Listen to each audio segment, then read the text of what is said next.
this is an iHeart podcast. Looking for a little extra confidence this summer? Symbiotica offers clean, high-quality supplements that support skin, energy, and digestion, especially useful when summer indulgences and busy schedules come into play. Their liposomal glutathione and liquid colostrum are a powerful duo designed to support gut health and overall wellness from the inside out. Visit Symbiotica.com and use code IHEART to get 20% off your subscription order. That's Symbiotica.com, code IHEART. This is History's Heroes.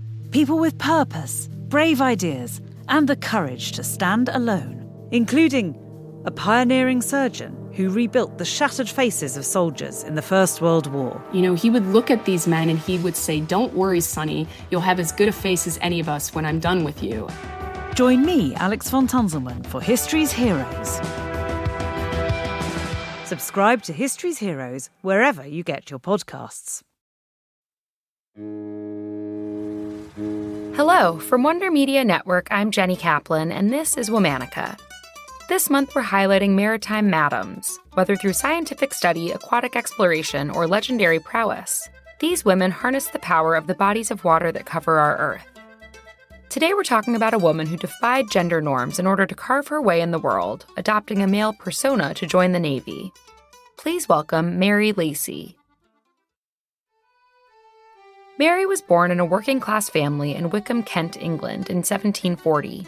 She was a free spirit since her youth, and when she was 19, she left home. We're not sure exactly why. As one story goes, it was her unrequited love for an old friend that encouraged her to run away.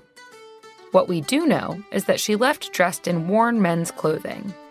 To top off her outfit, she stole a hat from her father. Sprinting out of town and into the fields, Mary's 5-foot-tall stature provided her with an advantage. Safe in her disguise, she avoided trouble on the road. Mary slept in a barn in Chatham.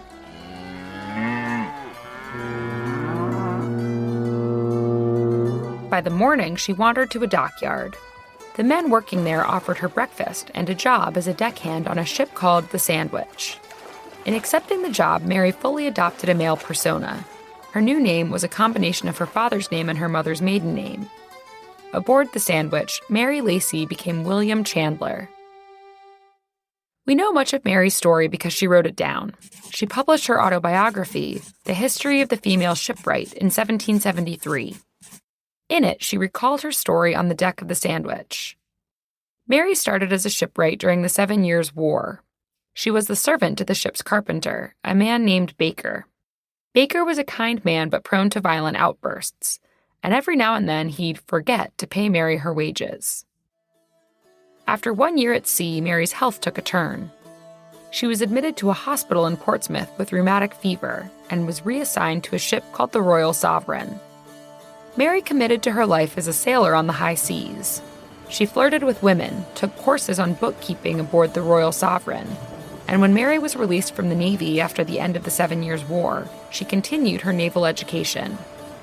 Mary took up an apprenticeship as a shipwright, learning mechanical drawing, math, and undertaking demanding physical work.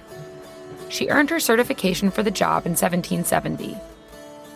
According to Mary's book, in the midst of her apprenticeship, she paid her family a visit. She met them as William Chandler.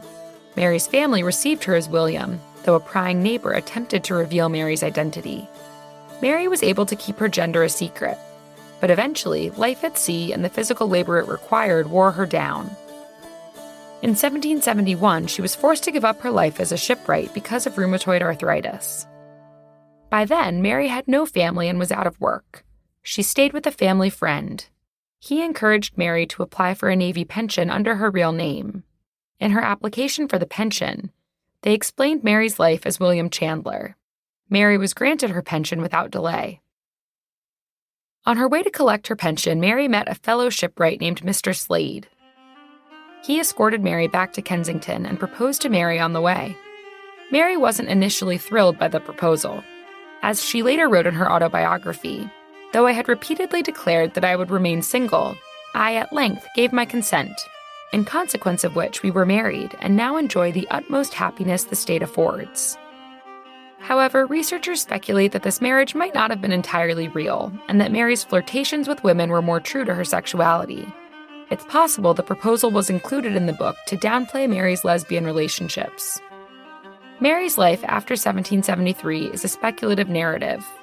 Some believe that Mary went on to build houses in Deptford for at least the next decade of her life, another trade uncommon for women at the time.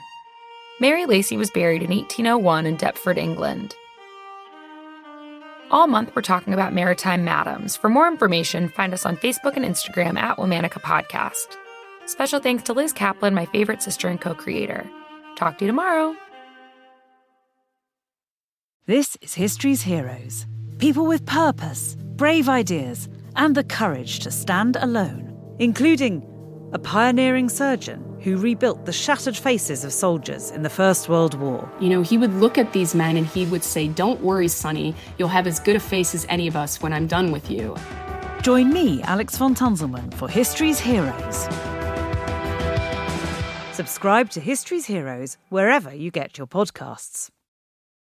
Hello, I'm John Lithgow. We choose to go to the moon. I want to tell you about my new fiction podcast. It's one small step for man. About Buzz Aldrin, one of the true pioneers of space. You're a great pilot, Buzz. That's the story you think you know. This is the story you don't. Buzz, starring me, John Lithgow. On the iHeartRadio app, Apple Podcasts, or wherever you get your podcasts. This is an iHeart podcast.